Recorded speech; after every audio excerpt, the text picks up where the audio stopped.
everybody, and welcome back to a very special podcast. This is the podcast in which we talk about all of your favorite TV series from yesteryear, even the obscure ones, and talk about them over a glass of wine. And I'm Patrick M. Dunn. Perhaps you remember me from the previous 95 episodes, and I'm joined here, as always, by fresh from work, Kat Halstead, the author. Hi! We're in part 2 of our Thanksgiving cavalcade. This is a big one for us, I guess. Maybe, I don't know. We're chowing down. We're ready for some more Thanksgiving. Yeah, we've done a lot of things that are known. We've done a lot of classics, so we just decided to throw that out the window, just like a Keurig brewing machine, and we're going to do some obscure television tonight. Super obscure. I bet nobody knows this. Like 10 people will probably listen to this, and maybe one person will know the show. Who knows? We'll find out. Yes, the one person besides me. I think I knew of the show only because you've talked about it, but we're doing a series that was on in 2005 for one season. They filmed 22 episodes. They only aired like 14, and the rest are just now living on Amazon Prime, just waiting to be found. Or on Universal HD channel. Ooh, what's that? It's like this channel Universal has where they just like air shows by Universal and stuff. That's how I fell in love with this show. Ooh, yeah. Is like when I had a TiVo, the TiVo would sometimes record stuff it thinks you'd be interested in. Really? Based on like other stuff you've watched. And I went to Las Vegas on vacation. I came back and this show had recorded. And I was like, oh, I remember this. I love this show. So I like set a recording to record like the rest of the series when it would air, and I would watch it. Was this recently? Because when the hell did you go to Vegas? I went to Vegas like 3 times. No, but since we've done the podcast? No, not since we've done the podcast. Okay, so this is a very special podcast.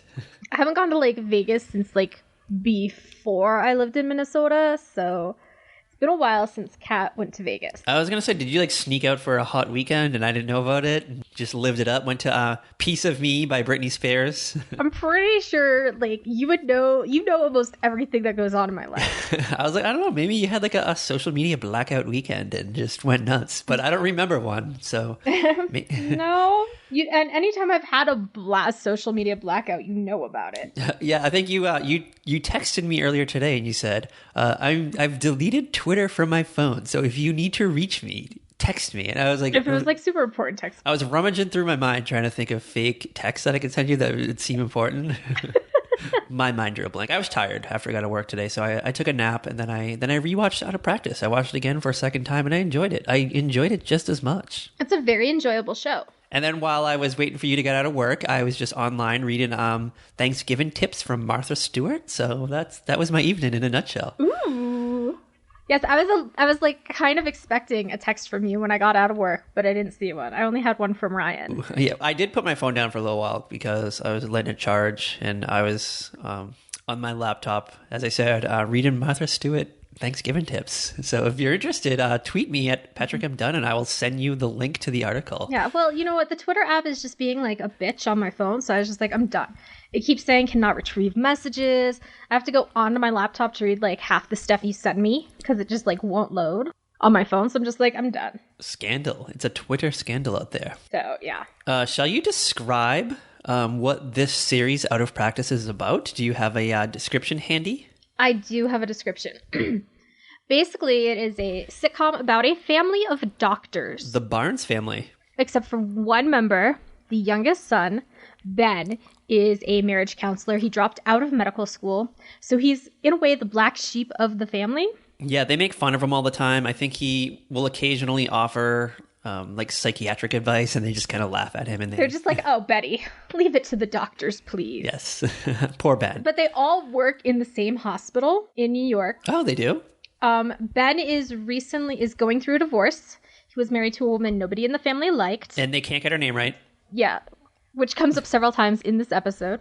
And the parents, Lydia and Stuart, decided the year before to get a divorce. So there's the awkwardness of having the ex-husband come to Thanksgiving because his new girlfriend is in town. And the new girlfriend is played by Jennifer Tilly. And I was excited because you said Jennifer Tilly was in the show, but she's not in this episode. So I was highly... No, this is one of the few she's not in. Yeah, I don't know. I'm going to have to go back and watch a Jennifer Till episode. Shout out to Jennifer Tilly. And you brushed over, like, the cast. Like, this cast The cast is, like, insanely amazing. We've got Christopher Gorham as Ben.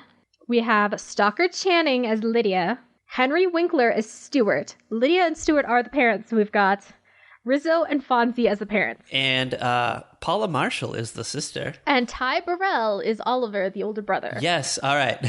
I'm gonna pose an interesting theory here. Could you imagine? There's an alternate reality out there where Out of Practice is a super hit and it was on the air for years, meaning that Ty Burrell would have been such a busy beaver that Julie Bowen would have been forced to marry another doofus on Modern Family. Can you imagine that universe? That would be a wild universe, and I hope in that wild universe, The Class was also a mega hit, and Jesse Tyler Ferguson was too busy to do Modern Family, so there would have to be a different Mitchell. Or do you think that the show would have just been canceled? Modern Family in this alt universe would have just been a dud. Yeah, it probably would have been a dud. We would have got 10 years of Out of Practice. It would have been bigger than The Big Bang Theory. I like alternate universes. There was one. What was the one I was like freaking out about the other day? The Kirk Cameron universe, where Kirk Cameron is like a hot star. Where he's like this hot TV actor, not a born again Christian. Yeah, he remained an atheist. He didn't marry Chelsea Noble. Maybe she's working at Perino's in Los Angeles right now, slinging tables. And I know Kirk Cameron's out there just like fending off roles. He's getting too many roles. He can't keep up with them all. But hold on, I got some hot scoops. Mm-hmm. You want to hear some hot scoops related to the cast? Always. All right, hot scoop. Christopher Gorham, who plays Ben Barnes, the youngest son. He is currently on the docket to star in an upcoming Netflix comedy series entitled Insatiable. It also has our homegirl in it, Alyssa Milano. She's on the roster. Interesting. I know that he did like a USA show or something. Yes, Covert Affairs with Piper Parabo. And I watched half of the series, and then I forgot about it, and there was about 30 episodes on my DVR, and then I had to erase some episodes, and I never went back. Don't you hate that when you're like into a show, but then like stuff happens and you kind of like just have to put it off, and then it's like, oh, I have 30 episodes of this to watch. Yes, I was at an average watching maybe one episode every 2 months, and it's not the way to watch a TV show. No, it's not. But I have some more hot Christopher Gorham news too. Okay. All right, so he is he's working on a directorial debut. It's going to be a comedy film. It's called We Love You, Sally Carmichael. And guess who is going to be in the film? Who? Paula Marshall, who's also on the show. Ooh. Homeboy likes to keep it in the fictional family. Ooga. But of course. Yes. And that happens a lot. And then I also want to add that Stockard Channing, who plays the mom, Lydia, she was fucking Emmy nominated for this role in 2006. That's wild considering the show got canceled. Exactly. And she may not have won the Emmy in 2006, but she did take one home in 2002 for her daring role as First Lady Abby Bartlett on the NBC series West Wing. So shout out to Aaron Sorkin, who will also be making his directorial debut in the movie next month, Molly's Game, with Jessica Chastain, Idris Elba, and Stranger Things, Joe Carey is in it too. Yeah, I've only seen 2 episodes of Stranger Things. All right, we're going to change that. A 2018 Cat will be on the Stranger Things train. And I hope this movie, though, has an hour of some like hot walking and talking hallway scenes. That's all I'm hoping for. All I know is like my Twitter like mentions will just suddenly blow up with people being like, oh my God, this is who Cat would ship on Stranger Things. And like there's this whole conversation. I'm just like looking like I don't understand any of these tweets right now. It'll all make sense to you soon. Heather, if you're listening to this, make sure you immediately tweet Kat right now. She probably won't get it because she deleted it off her phone. But when she gets to her laptop, make sure that she watches episode 3 of Stranger Things and the rest of the series. I feel like Heather is one of the few who didn't tweet me about Stranger Things. She will. She will after she hears this next week. Because this is a message from the past. Message from the past. All right. Before we get into the show, I just wanted to bring up a new segment of the show, Laurie Metcalf Corner. Ooh. You know how much we love Laurie Metcalf. Yes. All right. She was just in the movie Lady Bird, which it opened up on November 3rd. It had a big weekend. They expanded its weekend. They expanded the number of theaters over the weekend to 37 additional, and I guess it made over $1 million, which is good for like a small art house film like that. So shout out to Laurie Metcalf. Maybe that means bigger things for you coming up. Mm-hmm. And are you ready? Are you ready for the fun fact, Laurie Metcalf fun fact of the week? Ooh, I'm ready. Did you know that she was a cast member of Saturday Night Live for one episode only? What? Seriously? Yes. Yes, before we were born on April 11th, 1981. This marks her the shortest tenured actor to appear in the SNL cast. And she only did one sketch, and it was a pre-taped piece for Weekend Update. That was wild. I guess she was a featured player, which is like not technically a cast member, but they do announce your name in the opening credits. It's like you're the junior. Yeah, you're like the junior players who keep like popping up if you're lucky. They're asked back usually. Maybe she didn't do hot. I don't know. We'll have to track down that episode, and maybe we'll check it out. And maybe you should use that fact on Tinder now. Maybe we need to spice up your opening line. All I know is that apparently mainstream network TV is brainwashing us so that we don't know about the dangers of North Korea. Oh, what's going on in North Korea? Dennis Rodman back? Did he go back? Not that I'm aware of. But I was actually told that last night by a guy. Oh, okay. On Tinder. He doesn't watch TV because it brainwashes you. Uh-oh. I should have just like replied with like the plot line of Quantico and been like, well, do you know about this conspiracy theory? Oh. And I think he would have totally bought it. I wish I had done that. All right. 2018 dating app moves. Kat is going to now go on there and just find people that are super into conspiracy theories, conspiracy corner. We're going to conspiracy corner the fuck out of them. And she's just going to like write TV guide summaries of Quantico episodes. And maybe something will go viral. Who knows? Oh my God. Could you imagine? Like, I would have to blog about that if I did that. Oh, I love it. Okay, what else? What was on this night? All right, so this episode aired on November 21st, 2005. This was a wild night of television, just like they all are. Mm-hmm. Everyone is a wild night of television. Okay, so was this like a Thursday or a Friday or a Saturday? What kind of night was this? This was a Monday night. This is a Monday night. It all happened on a Monday. Okay. Are you ready for ABC? Yeah, hit me with it. All right, we kick things off with Wife Swap. Two mothers of families, each with opposing values, trade households, lifestyles, and children, but not bedrooms, in a 2-week-long challenge. In the first part of the exchange, each mom moves into the other's home and agrees to follow a manual of household rules written by the departed mother, including how to parent, manage their social life, do housework, unwind, and more. Everything changes in the second week when new mommy takes charge, introduces her own set of rules, and runs everything her way. At the end of the second week, the two couples meet for the first time, making frank assessments of one another and discussing the experience. What is your hot take on Wife Swap? Were you a fan?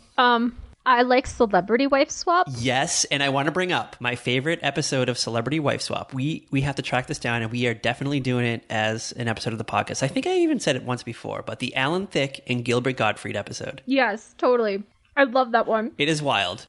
Tanya, who I believe is Alan Thicke's wife, I believe that's her name, she has to go and live with Gilbert Gottfried for 2 weeks. And he is just the cheapest motherfucker on the world. He takes her to a Broadway show, but they have to like hang outside and loiter until after the show starts when they have like the $5 tickets. Mm-hmm. Then he takes her to dinner and they eat in the kitchen and eat like kitchen scraps, like scraps gets in back. Oh my God, I forgot about that part. And then they go shopping at the dollar store. It's great.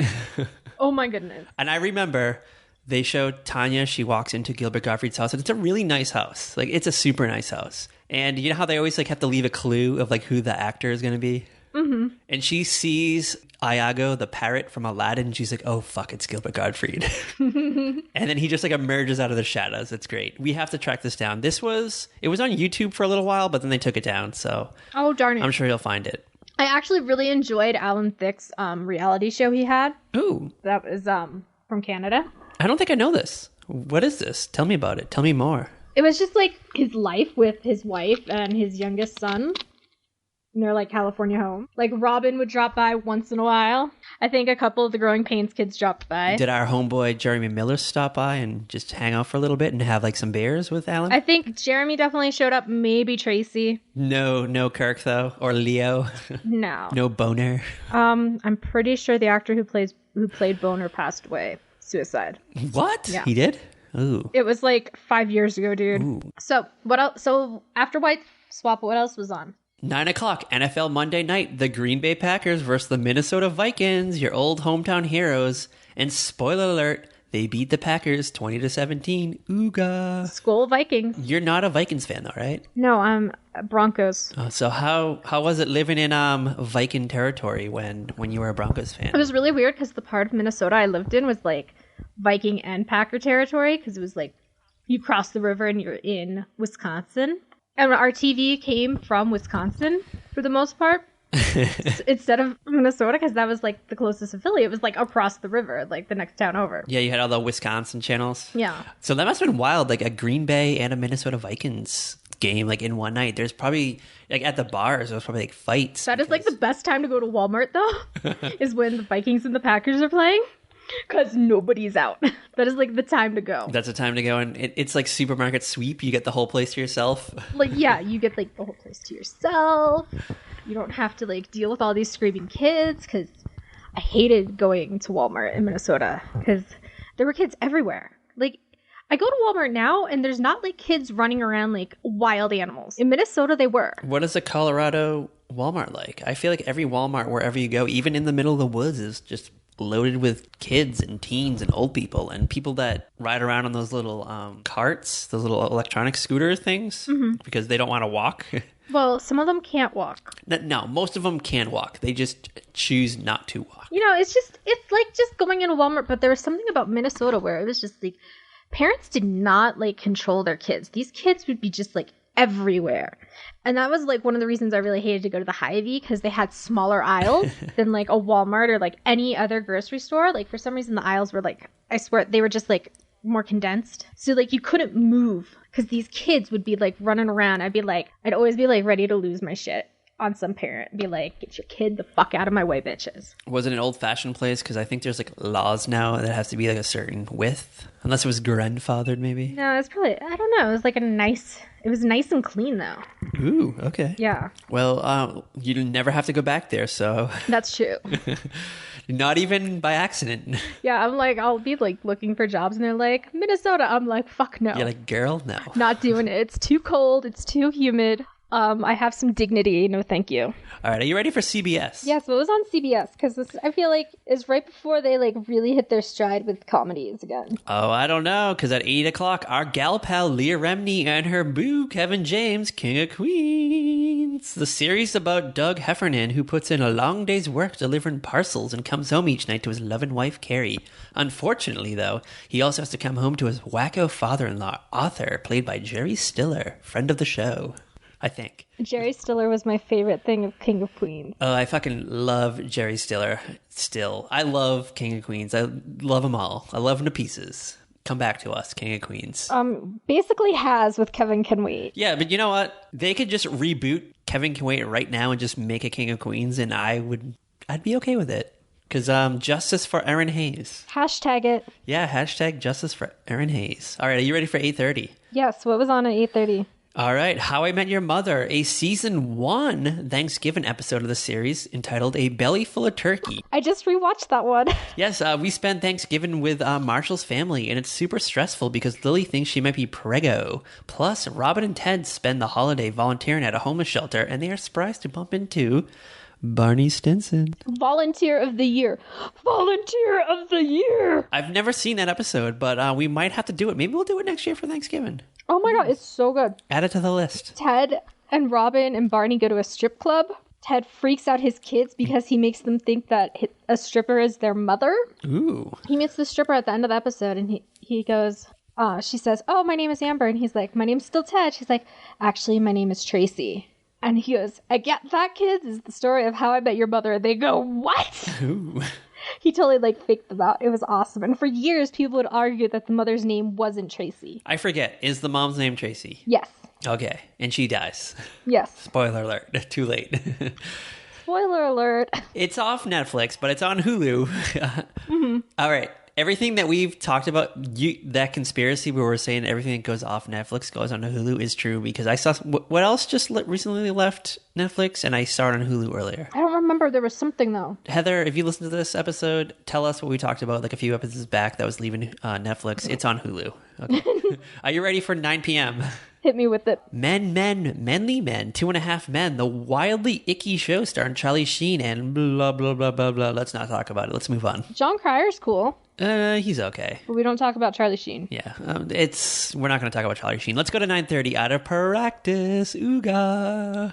Okay. We'll get to it shortly. Yes. All right, 10 o'clock. CBS 10 o'clock. We're going to check in with Horatio Caine and his friends on CSI Miami. And are you ready for tonight's episode? Hit me with it. All right, I've seen this one. It's called Urban Hellraisers. The team searches for a group of video gamers that has started to play the game in real life, like killing police officers, stealing evidence, and robbing a bank. And this is the goofiest episode I've ever seen. The video game that they were playing, it was like a ripoff of a fake Grand Theft Auto type of game. It was actually called like Urban Hellraisers, I think.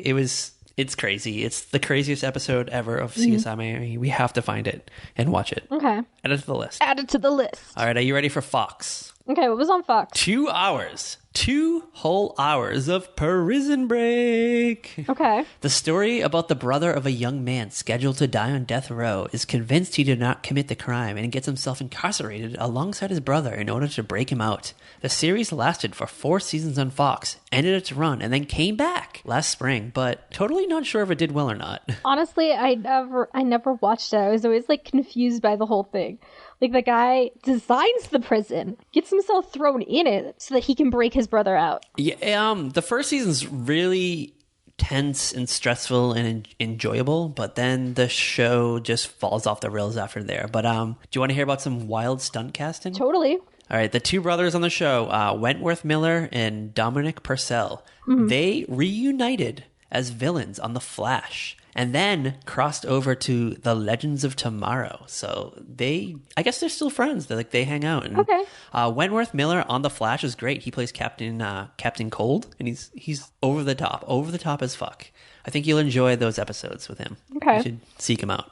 Seek him out on your when you're bored one day, you just want to watch something mind-numbing. Just watch an episode of The Flash with Wentworth Miller, and I think you'll be content. I have only ever watched The Flash once. The Supergirl one? The musical one? Oh, Darren Criss? Yes. It crosses over with Supergirl, right? Yes, it was a Supergirl crossover musical episode. My boy Darren Criss was in it. I'm not going to lie, that's the only episode of Supergirl I've seen. But I am intrigued by it. One of these days I will watch it, but just not right now. Only because there's too many CW DC shows.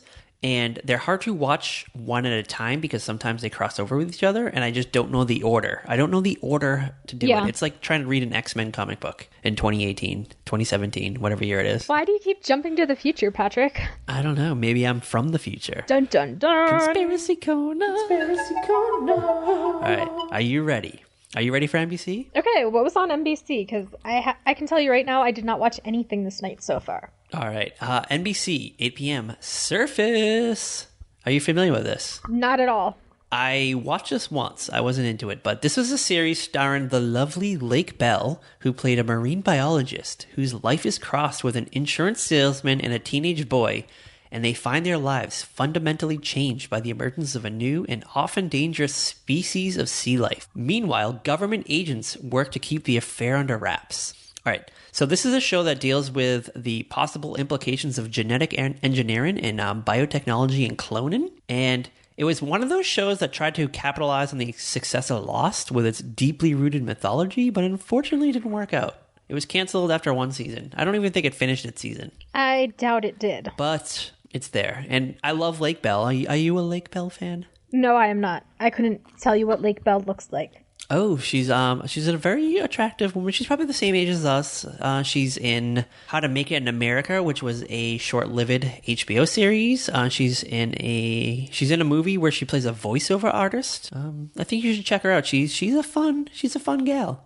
Future podcast guest. Okay. Are you ready for NBC 9 o'clock? Yeah. We were talking about the city earlier, Las Vegas. Starring James Caan, Josh Duhamel, Vanessa Marcil, Nikki Cox, and Molly Sims, to name a few. This one-hour drama follows the elite surveillance team charged with maintaining the security of one of Sin City's largest casinos, the Montecito, which was pretty much used in every NBC series that did a Las Vegas episode. Yes. Notably, several episodes of Cross and Jordan brought Jill Hennessy and Jerry O'Connell's characters to Las Vegas, where they linked up with cast members to solve crimes. Okay. And I have a list. I have a list of other shows that use the Montecito. Are you ready for it? Okay, hit me with it. All right. Heroes. The Knight Rider reboot. Medium. Okay. USA's Monk. Okay.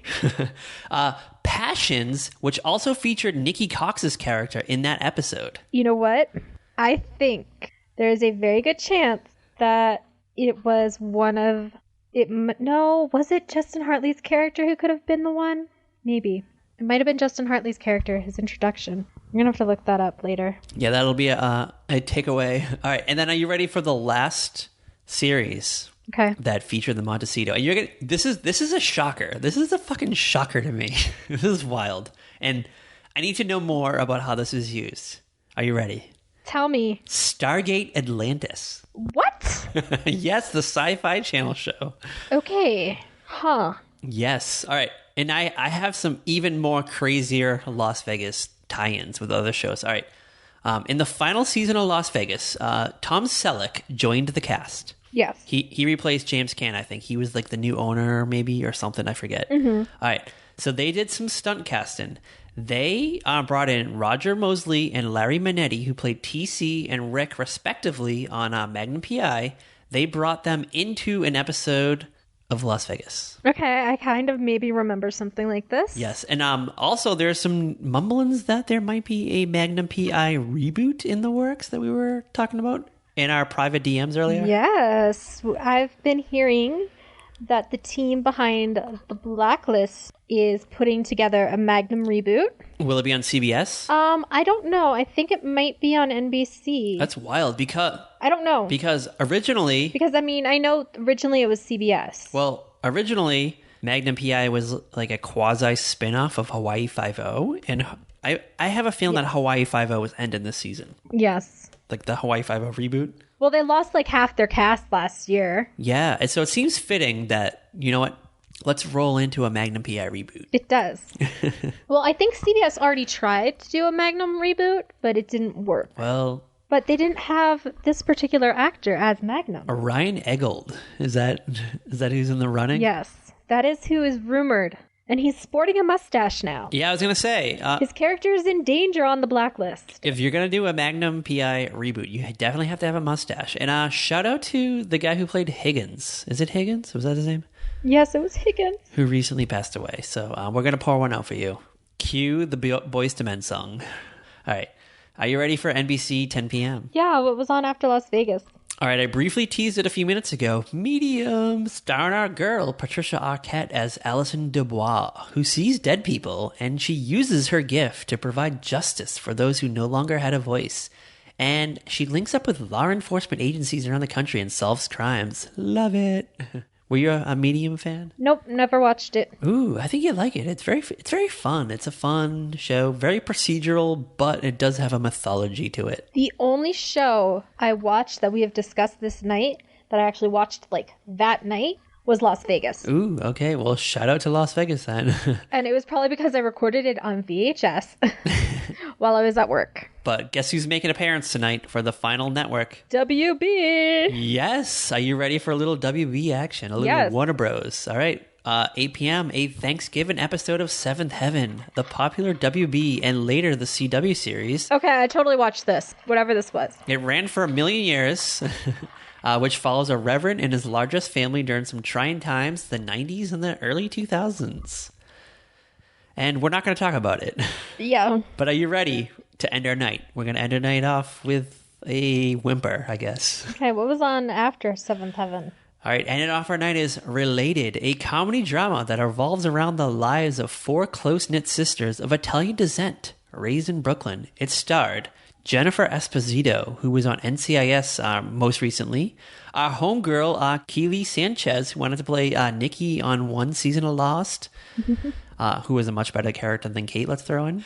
Lizzie Kaplan was on this. You may know her from Masters of Sex and The Hot Tub Time Machine. The Class. And... what did you say, The Class? She played Kat on The Class. And do you know Laura Breckenridge? No. I don't either, but she was just recently on an episode of CBS's Bull with Michael Weatherly. My Cooper Alden. Despite heavy promotion of the show was not picked up for a second season when the WB network folded into the CW. So, sorry, gals. They decided they wanted another season of Seventh Heaven instead. I guess the show did okay for WB ratings, but it just wasn't on the menu for the CW. The CW just said, fuck y'all, like cornbread from Big Brother OTT.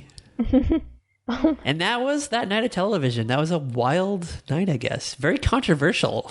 Yeah, I would have watched like Seventh Heaven and Las Vegas, and that's it. I probably would have watched Las Vegas. Probably King of Queens, but I think at this point King of Queens was kind of stale. In fact, you know what? I was probably at work watching TV. Oh, To be fair, like my job was like really easy.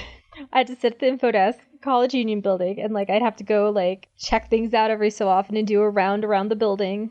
Maybe I had to set something up, and then I'd like lock up at the end of the night, make sure like the bathrooms were clean and stuff. All right, so wild secret. So I work in an emergency room, and I work in the front lobby. So we have TVs in the front lobby. So the TVs don't face the desk where I work, but at night, I see the reflection on the window, and if I turn the volume up loud enough, I can hear and see at the same time. So it's great. That's how I watched Big Brother all summer long.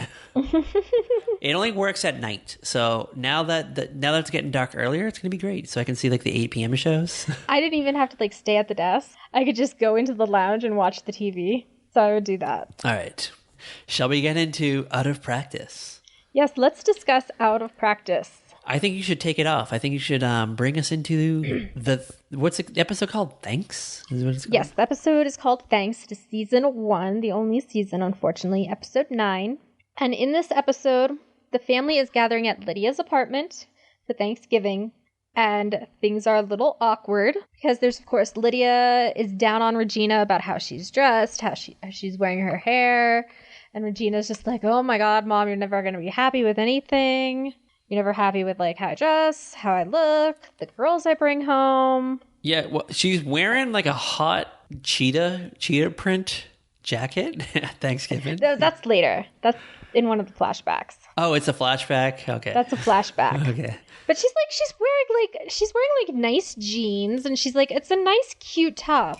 But, you know, for a mother, it's never right. And all right, so Regina is a lesbian, and she just recently came out to her parents, maybe in the last few years. Yeah, she came out, I think, in the 7-year flashback. So, and Regina's like stressed because she's the only one there with her mother because everybody was supposed to be there already. And finally, the 2 brothers show up, Oliver and Ben. And she's like, where the hell have you been?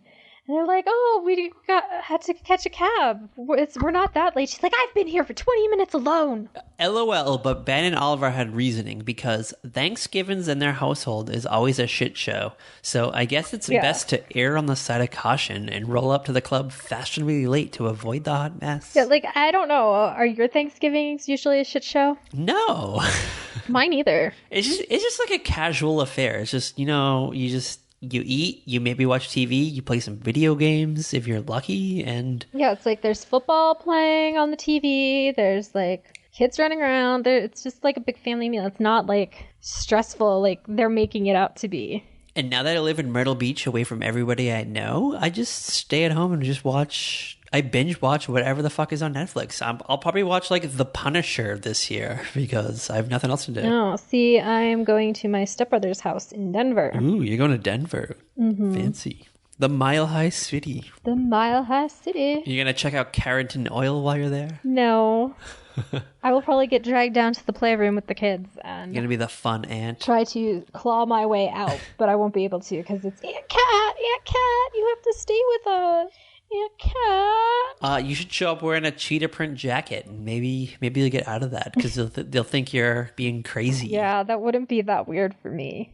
All right, what else happens in this episode? They show up and they're like, this is going to be really weird. Why is Mom inviting Dad? And it's like, Bennett goes, well, I suggested it. I didn't think he should be alone for Thanksgiving since Crystal's out of town. And they're like, Ben, you idiot. Then the doorbell rings and in rolls Stuart with his lame turkey joke. So this is where they keep all the turkeys. And his like lame pants and all that. And then it's like, oh shit, disaster checkbox 1 because like things always start off whenever he makes a lame joke. This year, the roles start to burn like right then. And Lydia's like, oh, thank God we got this disaster over with. Or no, Stuart said. And Lydia's like, Stuart, I'm going to kill you. All right, so roles, you put them in the Everhile in like 10 minutes. You just chill in the kitchen for those 10 minutes. You just like chill on your phone, maybe check Twitter, thumb through it. Whenever like I have something in the oven, unless it, like I know I have like time to go do something else, I just like stay in there. I don't like wander off. Yeah, because when I make mozzarella sticks are an 8 to 12 minute, and I stay in the kitchen. I'd say about 8 minutes before they start to like ooze out. Yeah, so I stay in the kitchen. I do not leave. I do not venture out. No matter if the doorbell rings, I will not answer it. Fret you not. I will stay in the kitchen until the end, until the glorious end, where my mouth can meet that delicious fried cheese. Mm-hmm. And rolls, do you have to keep rolls in the oven as long? Because I feel like you just want them to be like golden crispy. Yeah, I feel like that's like a 15-minute kind of thing. Yeah, so you stay in there, you just chill. Maybe you like play some tunes. Maybe you play a little the new Taylor Swift Reputation album while you're waiting for it to finish. Yes. Play some Reputation. Yeah, nothing crazy. You don't leave. You don't leave and yell at your family, because that's just going to mean you're going to stay in the other room for a little bit longer. Though, to be fair, like, my kitchen is, like, open to the living room and the dining room. Yeah, mine's like that, too. There's no, like, wall or anything. Do you know what's wild about their kitchen? What? So they have that, like, that double-sided swing door that is always in sitcoms, where the door just swings both ways. Yeah. And it's in Three's Company. It's in every sitcom ever.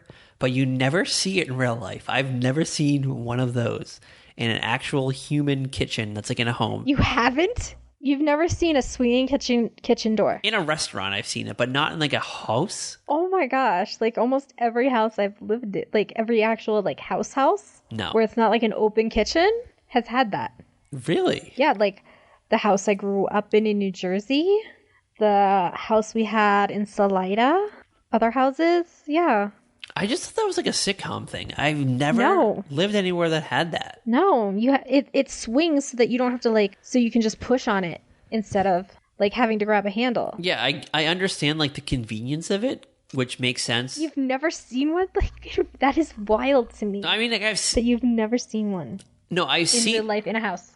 Not in a house. I've seen them in restaurants, and I've seen them at like retail jobs I've worked, because it makes sense. Mm-hmm. But I've never seen one in an actual home or an apartment or a condo or a duplex or anything like that. I think now builders just don't put a door. I like the not have a door idea. It's just great because you can look into the kitchen. You can just like roll into the living room. You can just watch Jeopardy for 5 minutes while you wait for your mozzarella sticks to bake, which is perfect. Yeah. But you know what's fun about this episode, though? Oliver and Regina, they have a plot where they want Regina's friend from the hospital to page Regina at 9 p.m. as an escape clause to get out of dinner if disaster strikes. And well, after Stuart arrives and Lydia is already struggling in the kitchen, Oliver's like, girl, you need to tell your friend at the ER to page you at 8 instead. And she's like, deal. Well, my favorite part is Ben is like, oh, that's great because that could really happen. Like at my New Year's Eve party last year. It's like, oh, Benny, sweetie. Yeah, he didn't understand that his shitty New Year's Eve party was interrupted by a fake page. Or maybe it was a Christmas party or something, but yeah. One of those things. But he's like the sweetest guy, and he just doesn't realize that sometimes his family is just a bunch of jerks. Well, I mean, they are pretty jerky to him because they think he's like a lesser human because he's a shrink instead of a physician. He's not a gastroenterologist or a cardiologist or an ER doctor or something. Or a plastic surgeon. Is that what Oliver is? A plastic surgeon? Yeah. I feel like he would be a shitty plastic surgeon for some reason. I just feel like he's just very cocky. Yeah, I don't know. He's no Dr. Nano 210 to me. No, he's no Dr. Will. No. He's probably just like the easy man out. And he's like, yeah, sure, we can do it. And then he realizes that he can't make you look like Farrah Fawcett in 1977. So you end up looking like Farrah Fawcett in 1997. Still not that bad, though. No, but not as hot as 77 poster Farrah Fawcett. All right. That's true. Meanwhile, we cut to the kitchen and Lydia is pressed and wonders aloud, why does everything happen to go wrong around Thanksgiving? And LOL, Stuart is like, oh boy, this is nothing compared to last year. We get like the flashback swoosh. Yes, we get the flashback to the year before where the kids are all in the living room and they're like, where the heck is Dad, Mom? Like, shouldn't he be here? She's like, oh, he just ran out for wine. And I love when there's a knock at the door and it's Stuart and he shows up and Ben's like, Dad, why are you knocking at the door? You live here. Yeah, it's like, why didn't you just use your key? He's like, oh, I left them here. No big... I'm forgetting things these days. And then can we do a quick fashion corner? These, like, plaid pants that you know who would wear? Herb from WKRP in Cincinnati would wear these pants. Totally. And then he... like a mustard bottle yellow button-up blouse, like over it, and then like a turkey tie. Like it's a black tie with like a turkey at the end of it. Yes. But he rocked it though. I will say that Henry Winkler rocked it. Yes, he totally rocked this look. So he's got some wine and they open it and he goes to get wine glasses and he's like, Lydia, where are we keeping these days? He goes in the kitchen. She has rearranged the entire kitchen. Yeah, so, all right, so the whole... because she has kicked him out. The family doesn't know that they are separated. And he's, like, he just left in the last month, maybe even less. I think he, like, left a few days ago. Like, a few days before. I think it's, like, a couple days. Like, a few days before, and they're like, you know what, we're done. We can't do... She's like, I can't do this with you anymore. We're done. We're over. Get out. And she kind of had one of those moments where she just decided to rearrange the entire house. So she moved everything around. She moved the armoire. She moved the refrigerator. She moved the cutlery. She moved the dishware. Everything is moved. So he is just now fumbling through this house cluelessly. He doesn't know where anything is. I mean, to be fair, I've lived in this house I'm in right now for like a year and a half, and there are still times I'm like, where the heck is something? Like, I'll be in the kitchen and I'm in the kitchen multiple times a day. I should know where certain things are. And sometimes I still find myself going, where the heck is this? Part of the joke is that Henry Winkler's character, Stuart, he showed up at the house dressed awful because Lydia threw all his clothes, like all his nice clothes, like out the window. And they're on the roof of the building next door. The only thing he had to salvage was those plaid pants, the mustard bottle yellow shirt, and the turkey tie. That's all he had. He showed up, and fucking by golly, he has to dip his sleeve into the dip, like the chip dip, I guess. Yeah, like the chip dip or whatever, the veggie dip. So the daughter, what's the daughter's name again? Regina is like, oh, Dad, you dipped your sleeve in the chip and dip thing. And he's like, oh, okay. She's like, you should just go change your shirt. And he's like, well, I can't. And he's trying to think of an excuse. And he's like, I'm going to run to the kitchen, get some club soda. Where is club soda? Yeah, where's the club soda now? The kids are like, what is going on with Dad? They're like, guys, do you think Dad's losing it? Do you think, like, he's okay? Well, they start to have, like, suspect that something's up. Mm-hmm. And they think he might be losing his mind, but they're not quite sure. I mean, they're doctors, so they can see the signs early. Yes. And it's really just the parents pretending that they're not separated because they wanted to wait till after the holidays to make the announcement. Like, it's like January 4th, we're going to make the announcement that we're separated. And it's like, they ask Lydia, and she's like, no, I'm with him all the time. I would know if something was wrong. Nothing is wrong. And, like, right there, like, that's another warning sign to the kids. They're like, no, something is not right here at all. Stuart ends up having to put on Mom's sweater because his shirt got too messy. Yes, because he spills wine. And it's like the whole glass. It's like a red wine. It's like a Merlot, a Pinot Noir, or something. The one thing I was thinking, though, is like, was he wearing a shirt underneath, like a t-shirt? Because I would have just worn that if I were him. It's like he's soaked. Like, this is not a club soda. Like, I can get out of this. This is a no. You have to go change your shirt. Yeah, I guess you're right. Who knows? / who cares? I mean, it was probably, like, soaked through with wine, too. So, goes, put on a new shirt. He, like, tries to find something in Lydia's closet.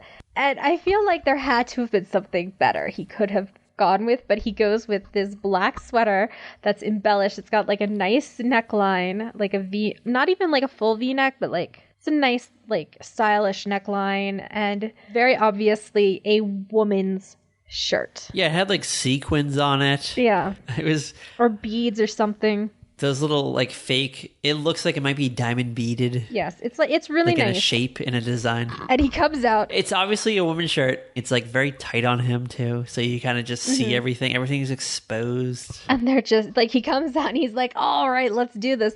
And the kids are like, oh, my God.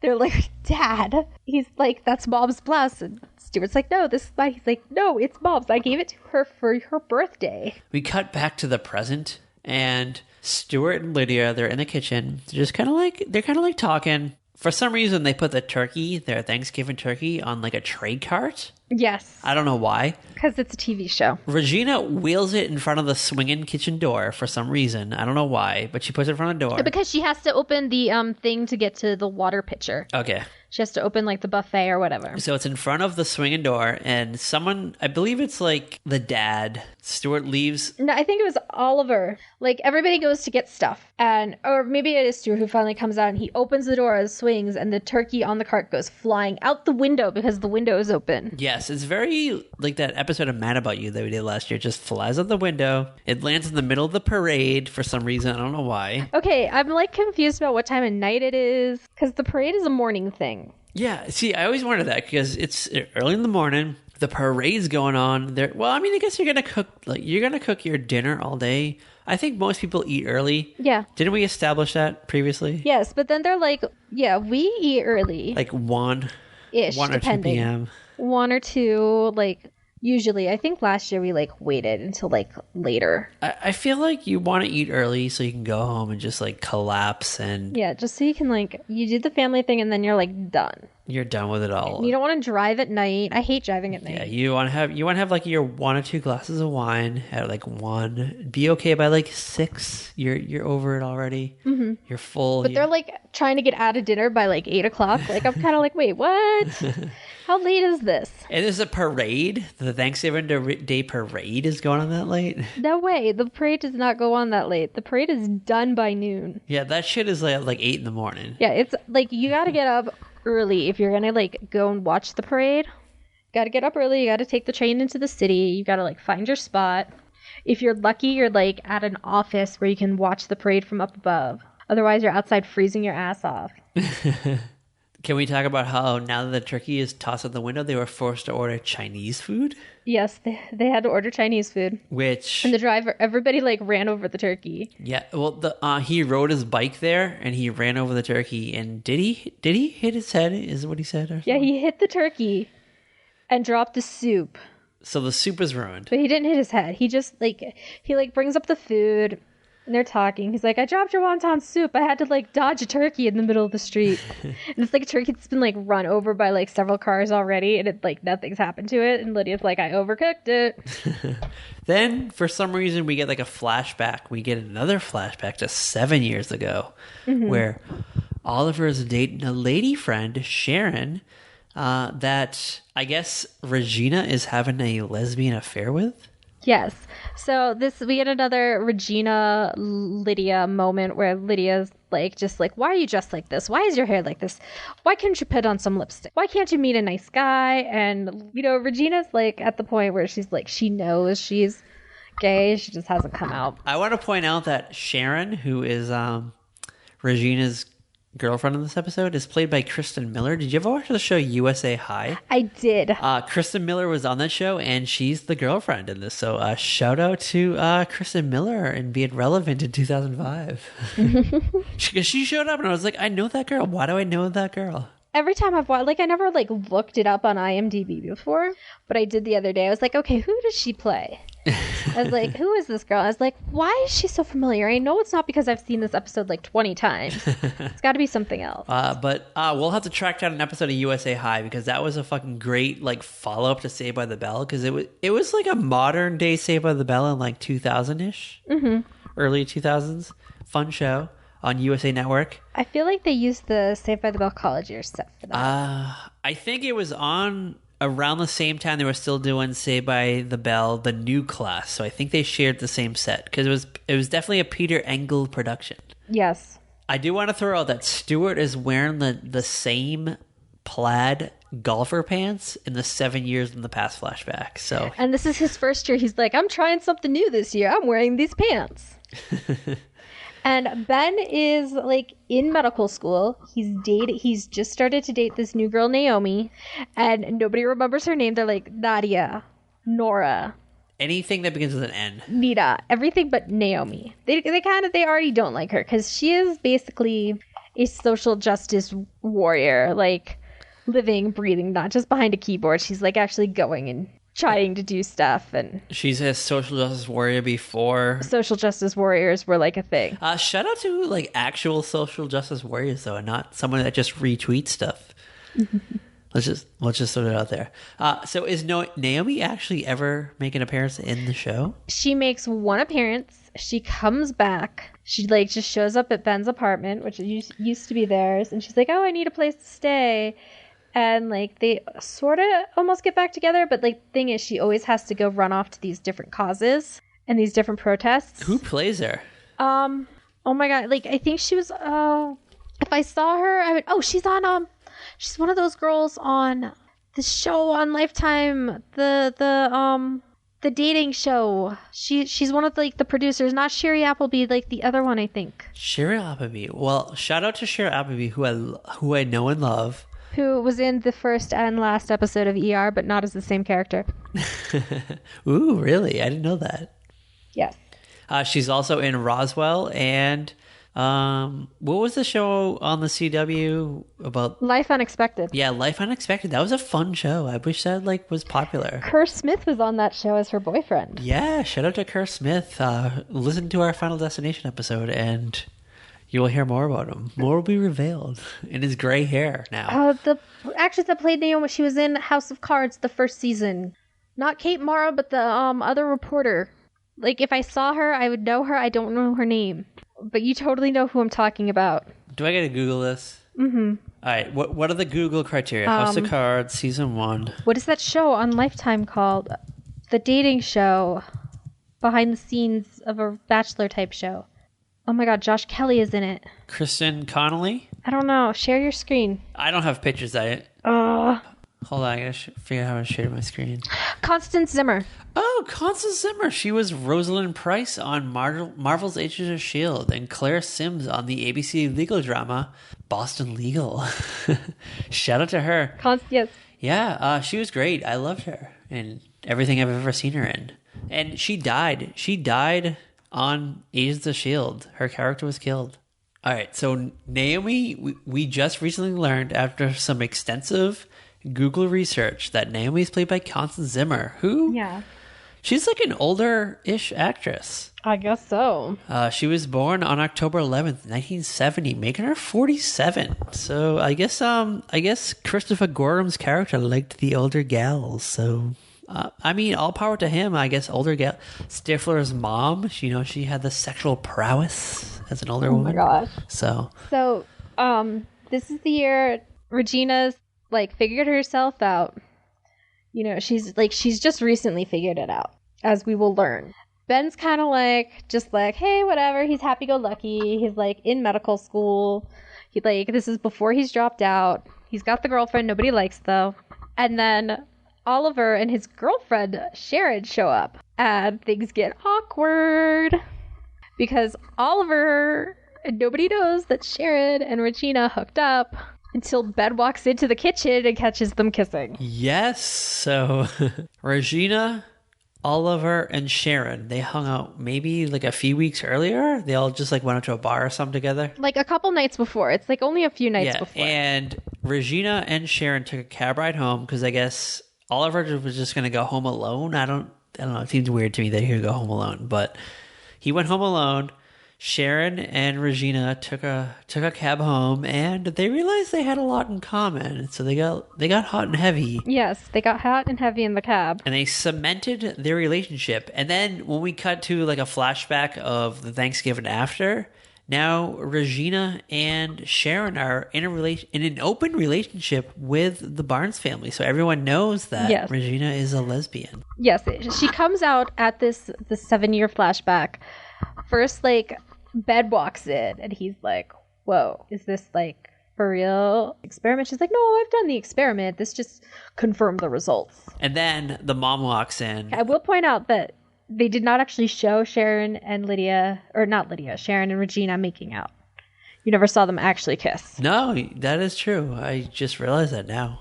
But you know what? In my mind, it felt like you saw that, but... Yeah, it felt like you saw it because you see the reaction of the family members. Well, I think you see them like pulling away from each other. Maybe that's it. But you definitely see like Lydia coming out, and she's just like, her whole attitude has changed. She's like stiff. She's just like, okay. And Oliver is like just blissfully unaware. And he's like, oh, Sharon's so old fashioned. She just let me lift a finger, blah, blah, blah. And it's like, And then Regina's like, Mom, I'm gay. Yeah, I was going to say, I do love her just as soon as she was discovered as being a lesbian. She's just like, you know what? I don't give a fuck. I'm gay. Who cares? And then the doorbell rings. And Lydia's like, fix your lipstick, Regina. Your date is here. Oh, yeah, because the parents were trying to set Regina up with a man, because the parents were talking about how it's been years. Regina hasn't had like a boyfriend, and they just want to find her a man. It's like, you know what? Just fucking leave her alone. Like she's an ER doctor, which is a fucking stressful job. Yeah, and I think like at this point she's probably still like training. So she's like got shitty hours. Like her life is like 3 days at the hospital and then maybe a day or two off for like 3 more or whatever. She probably works in the middle of the night, and then the next day she has to go to work at like 3 p.m. So she has like maybe 6 hours of sleep, and they expect her to have like a normal, functionable relationship. And I don't know how old she was, but I feel like if you're a doctor, you're starting your doctor career when you're at the earliest, like 28, 29, 30. Yeah, that sounds about right. I got the impression that she was like 32. Think that, because she's not like that much older than Oliver, or not Oliver, Ben. I gathered the impression Ben was in his early to mid 20s. Yeah, he's like in his early mid 20s. Regina's in her late 20s, and Oliver was like in his early 30s, late 20s, early 30s. Then we flash back to the next Thanksgiving. Yes, and Oliver is bitter as fuck about Sharon and Regina. Yes, it's great. I love it, because now Sharon and Regina are like a couple. Like he just like is snarky like the whole time, and Regina and Sharon are fighting. Stuart brings home this homeless guy. Ben is freaking out because he has to tell his parents he dropped out of medical school. Yeah, and he knows it's not going to end well, because his family, they were pretty much banking on him going through medical school, because like it's the family tradition. Everyone's a doctor of some sort. Yeah, like they're all doctors. Who's not a doctor? Ben. That's who. And he's got that awful girlfriend that none of them like. And he's still with her, and they still are fucking up her name, and poor Constance Zimmer. They're just not here for her. Like they never like her. And it's great. And eventually, like there's a blackout, and like Oliver's like, Sharon, don't touch my leg like that. She's like, I'm not touching you. And you realize like the creepy homeless guy is touching Oliver, and Ben is like, so I dropped out of medical school, and that's where we like end that flashback. I mean, I guess that's a great time to bring up that you dropped out of medical school is when the homeless guy that your dad brought home for no reason at all is hitting on your brother, and the lights are out, and your sister and her girlfriend are fighting. It's a good time, I think. I mean, it works. But the episode does end in a sweet manner. Everyone realizes that, despite all their shitty Thanksgivings, they manage to be together every year. Even in divorce, and in horrible divorces and breakups and shakeups. Oliver makes a snarky comment about how he gave Sharon diamond earrings and she kept them. And then Regina goes, no, she didn't. And reveals she's wearing diamonds. Yeah, I love that little like snarky Paula Marshall move right there. It's great. So yeah, I enjoyed this episode. I think I'm going to like sneak into the rest of the series and just watch Out of Practice and just see how it rolls out. There's 22 episodes. I think I would be sufficient with that. That would be enough for me to enjoy it. One of my favorite shows to just kind of watch as like a whole series, like over a weekend when I'm doing like a craft project or something. Yeah, I love the pacing of this episode too, because it's very quick, but it's not too like lame sitcom-y. It's kind of like it's smart in a way. I really like it's one of my favorites. Very rewatchable. Sorry, I just got sweet and sour sauce on my bed. Shout out to sweet and sour sauce. So if you have Amazon Prime, I highly recommend you just search Out of Practice and just watch the fuck out of the show, because I'm going to do it right now after this podcast ends. I'm gonna watch the rest of the show, and I don't know, maybe we'll like revisit it in the near future because I would love to. I think that would be fun. I think it's a fun show. You get like a great cast. You get some interesting guest stars. Ooh, like who? Barry Bostwick. Anyone else? Anyone else noteworthy? That's the first one that came to my mind. Well, we'll definitely do a Jennifer Tilly episode. Barry Bostwick plays Jennifer Tilly's father. Ooh, shout out to Jennifer Tilly's dad. So, yes. Are you ready for next week? Are you excited for next week? I am. I'm so excited because, okay. All right, what we're doing next. All right. Is like one of the greatest things ever. Before we slip into the Christmas holiday season, we're going to take a little side journey. And in honor of Black Friday and the holiday shopping season, we're going back to the mall. We're going back to the mall with our gal pals from the Eastland School for Girls. I forgot we were doing this. What did you think it was? I thought it was the thing after this. Oh, no, we still have a week. Okay. We still got 1 week. I forgot. I totally forgot. I don't have my list open. We're going to Eastland, which means the facts of life. And, well, we're going to do a little shoplifting. We're going to take the good, take the bad. And take the both. And there you have the facts of life. A shoplifting episode in which the girls try to get a gift for Mrs. Garrett. But Joe steals it because the item wasn't on sale anymore. And then Mrs. Garrett tries to return it and gets arrested. So it's great. It's fucking wonderful. Poor Mrs. Garrett. Oh, it's a wonderful episode. And it's perfect for Black Friday holiday shopping season because we're gonna learn a moral lesson, I guess. Maybe. Who knows? It's on my list. I can prove it. I just forgot about it because I'm super excited about what we're doing next after that. I know. We can't. All right. The episode after is gonna be just get your glitter gun ready because it's gonna be fucking amazing after that. It is. And it's like one of my favorite things in the whole wide world.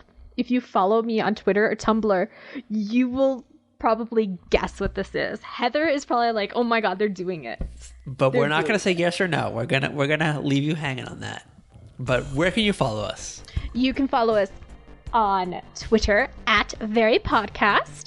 You can follow us on Facebook and Instagram at A Very Special Podcast.